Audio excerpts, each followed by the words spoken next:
Hola a todos. Ahora vamos a revisar todo lo correspondiente al tratamiento oncológico.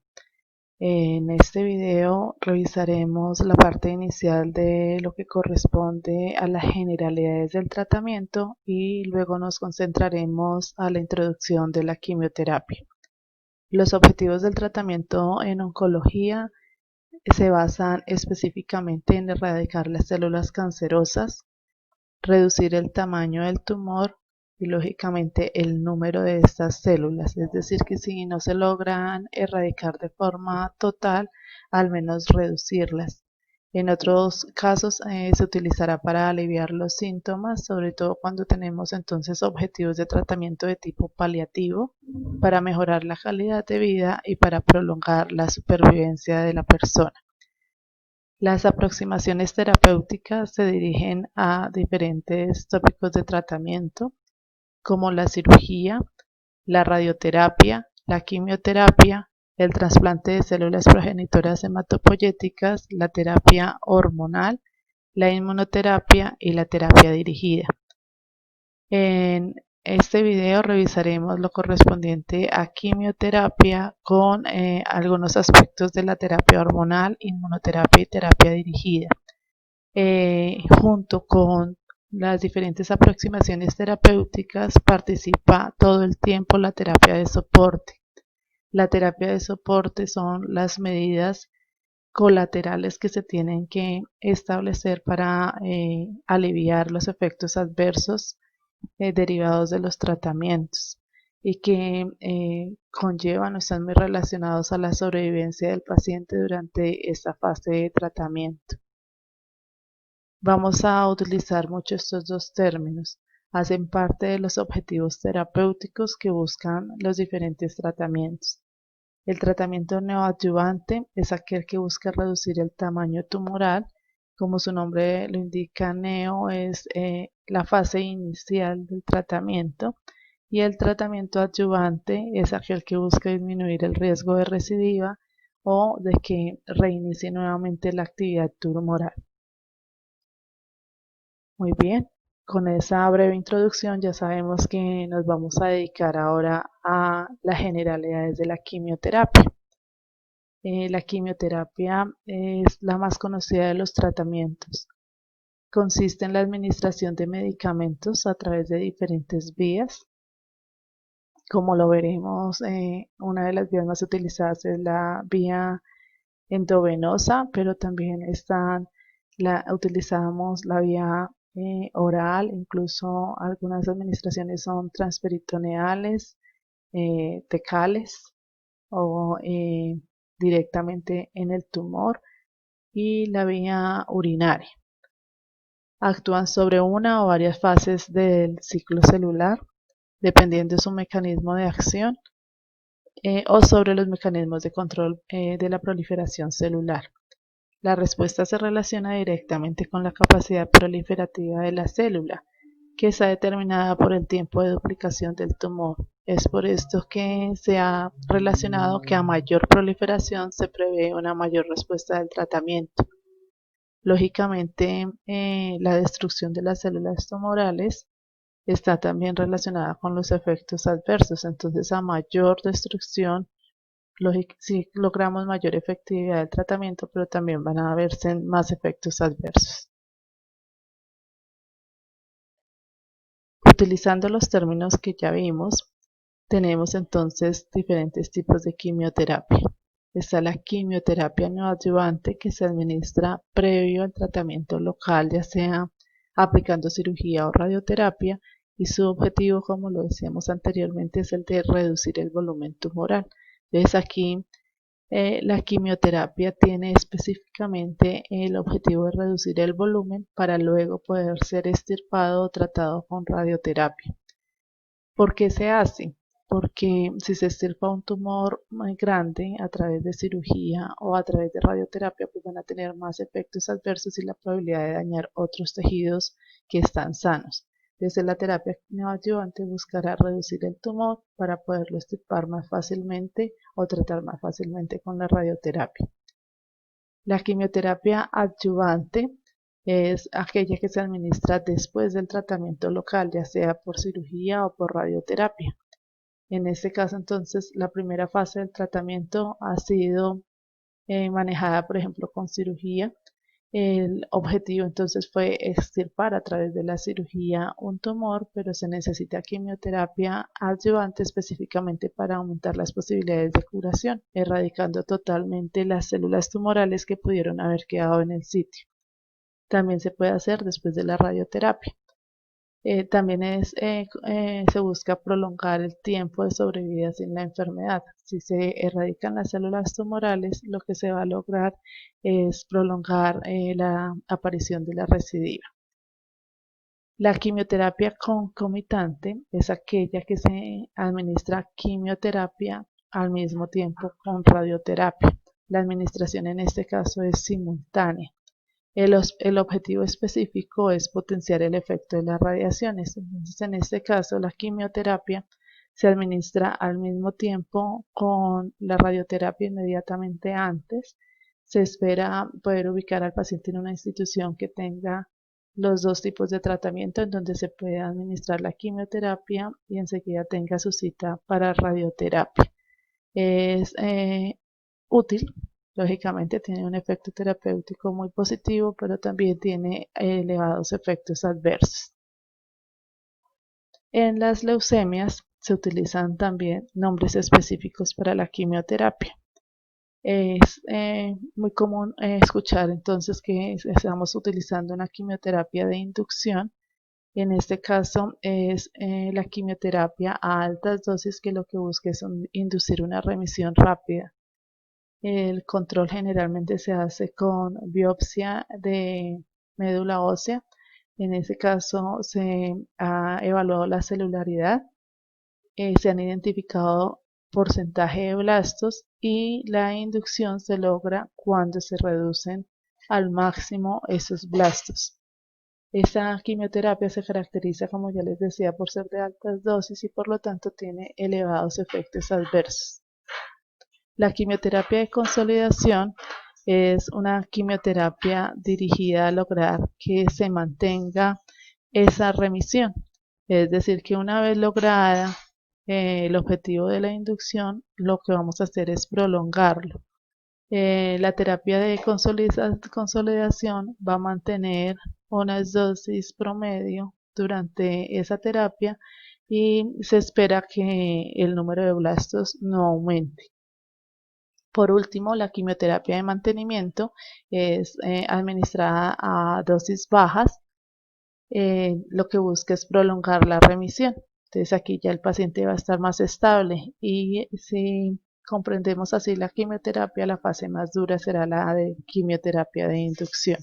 Las otras dos terapias pueden tener efectos adversos, pero ya no son tan agresivos como en la terapia de inducción y el mayor riesgo es que aparezca nuevamente la elevación de los blastos. Ahora nos concentramos en la revisión de los medicamentos antineoplásicos. Esta es una breve revisión de los mecanismos de acción y lo que haremos en quimioterapia es empezar a entender estos medicamentos dentro de los esquemas o protocolos terapéuticos específicos para diferentes enfermedades. Tenemos un primer grupo que llamamos agentes alquilantes. Dentro de estos están los más conocidos son la ciclofosfamida, ifosfamida, temozolomida. En algunos casos van a ver dentro de los que nos ayudan en el trasplante de médula ósea el busulfán y el melphalan. Y dentro de este mismo grupo, porque tienen mecanismos de acción similares, encontramos los derivados del platino, con el carboplatino, cisplatino y oxaliplatino. Todos estos medicamentos se descomponen en forma espontánea como resultado del metabolismo celular y tumoral. Se descomponen en intermediarios reactivos que modifican covalentes de las bases del ADN. Esto causa una unión cruzada entre las cadenas de ADN y las rupturas de los mismos, generando entonces la incapacidad de las células tumorales para dividirse y para replicarse. También activan señales de apoptosis, entonces se convierten en uno de los tratamientos muy utilizados. Otro grupo son los antimetabolitos. Dentro de estos encontramos los antifolatos, el representante más importante es el metotrexato, los análogos de las pirimidinas. Dentro de estos encontramos el fluorouracilo 5-flu, la citarabina y la gencitabina. También está el subgrupo de fluoropirimida oral, que el representante específico es la capecitabina, los análogos de las purinas con mercaptopurina y tioguanina, y los análogos de la adenosina con la fludarabina y la cladribina. Son sustancias similares, como estamos viendo, a purinas y pirimidinas que actúan interfiriendo en la síntesis de las mismas o del ADN. Se utilizan mucho como parte también de los esquemas de quimioterapia. Tienen elevados efectos adversos. Vamos a ver aquí el mecanismo específico de dos de los representantes más importantes del metotrexato. Es un antimetabolito del ácido fólico, inhibe de forma competitiva la enzima dihidrofolato reductasa, produciendo una base pirimídica timidina que es un componente esencial de la estructura del ADN. Generalmente, todas las veces, el metotrexate necesita dosis de rescate de ácido fólico para que haga su efecto en las células tumorales, pero la dosis de rescate evite estragos sobre la vida del paciente, tiene elevados efectos adversos. El 5-fluoruracilo es un antimetabolito de la base pirimídica, la uridina, inhibe entonces el timidilato sintetasa y esto también produce que se dañe la síntesis y reparación del ADN. Por lo tanto, produce la destrucción de las células tumorales. Los inhibidores de la topoisomerasa, otro gran grupo, el ejemplo son medicamentos como el irinotecan y el etopósido, los vamos a nombrar mucho. Su mecanismo de acción es la inhibición de la topoisomerasa y esta a su vez inhibe enzimas responsables de desenvolver el ADN y así no se podrá hacer la replicación o la transcripción. Otro grupo son los antibióticos antitumorales. Se les colocó ese nombre, el representante más importante es la bleomicina, pero en realidad son sustancias producidas por bacterias que se unen directamente al ADN, produciendo su fragmentación. Tenemos las antraciclinas, como la doxorubicina, idarubicina, daunorubicina y la variación de daunorubicina liposomal, que hasta ahora se han identificado 4 diferentes tipos de mecanismos de acción en estos medicamentos, son también muy utilizados. En un primer mecanismo se intercala entre las bases del ADN, produciendo cambios topológicos que resultan en la inhibición de la síntesis del ADN y secundariamente también afecta al ARN y a sus proteínas. Otro mecanismo es la inhibición de la topoisomerasa 2, como lo vimos anteriormente, que producirá entonces la ruptura del ADN.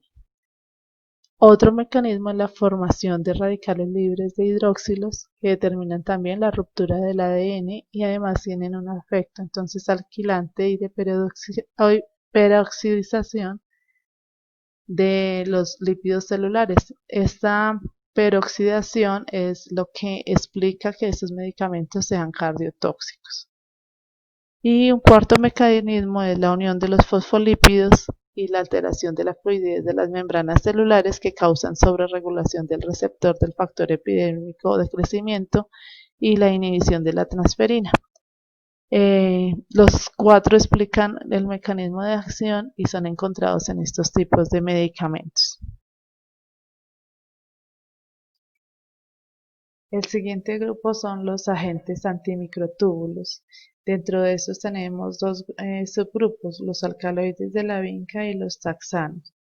Los alcaloides de la vinca son derivados de productos naturales, están la vincristina y la vinplastina, y de los taxanos sus máximos representantes son el paclitaxel y el docetaxel. Todos estos medicamentos producen inhibición de la formación de microtúbulos en el uso mitótico, ¿sí? Produciendo la interrupción de la división celular. promueven la formación de microtúbulos celulares anómalos y estabilizan la estructura de estos. Así inhiben entonces la formación del uso mitótico para la división celular. Tienen dos mecanismos diferentes, pero que finalmente tienen que ver con la interrupción del uso mitótico para suprimir así la división celular. Los inhibidores de la tirosina quinasa. Los ejemplos son axitinib, desatinib, erlotinib, imatinib y sunitinib. La terminación inib los caracteriza en este grupo. Son inhibidores enzimáticos que bloquean específicamente la acción de una o más proteínas sinasas. Entre los mecanismos de acción específicos están el erlotinib, como un inhibidor de la tirosina quinasa asociada específicamente al receptor del factor de crecimiento epidérmico. En el imatinib, el mecanismo de acción es que actúa inhibiendo la actividad de la tirosina quinasa en tres tipos de proteínas diferentes. En la mutación BCR-ABL, que la recordamos como el cromosoma Filadelfia, entonces específica en leucemia mieloide crónica, el receptor c-KIT y el receptor de factor de crecimiento derivado de las proteínas, de las plaquetas, perdón, que también ha sido muy útil en diferentes tipos de cáncer. Y el mecanismo de acción del sutinib, que también tiene que ver con el factor de crecimiento derivado de las plaquetas, con el c-KIT y muy específicamente con el factor de crecimiento del endotelio vascular. Recordemos esa terminación inhib que enseguida nos relacionará a este medicamento con los inhibidores de la tirosina quinasa. Otro grupo que aunque también participa o está clasificado como uno de los medicamentos de tirosina quinasa es más específico, son llamados los inhibidores de mTOR. Los medicamentos más específicos aquí son el everolimus y el tensirolimus. El mTOR es una proteína quinasa involucrada en diferentes eventos de señalización de la vía AKT.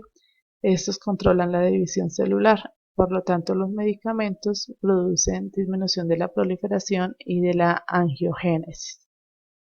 Son muy utilizados en cáncer renal. Ahora veamos los modificadores de la respuesta biológica. Aquí revisaremos diferentes grupos de medicamentos.